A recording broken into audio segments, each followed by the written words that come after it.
am Abraham Lincoln. I was born on February 12, 1809, in a small one-room log cabin on the Kentucky frontier. My childhood was marked by hard work, limited schooling, and deep loss.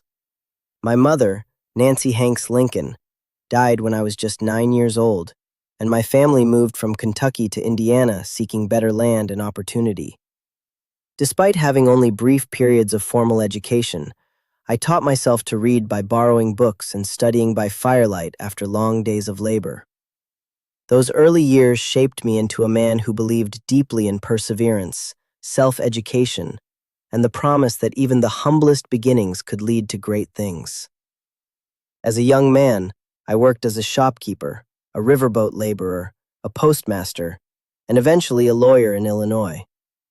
I rose in politics through the Whig Party before joining the newly formed Republican Party, where my opposition to the spread of slavery brought me national attention, especially after my debates with Stephen Douglas in 1858. In 1860, I was elected the 16th President of the United States. Soon after my election, Southern states began to secede, and I found myself leading a divided nation into what would become the Civil War. My goal was clear: preserve the Union. Over time, it also became essential to end slavery, which I signaled with the Emancipation Proclamation and ultimately the push for the 13th Amendment. The years of war were heavy with grief and responsibility. I guided the Union through its darkest crisis, making difficult decisions to save our nation and move it toward a future of freedom.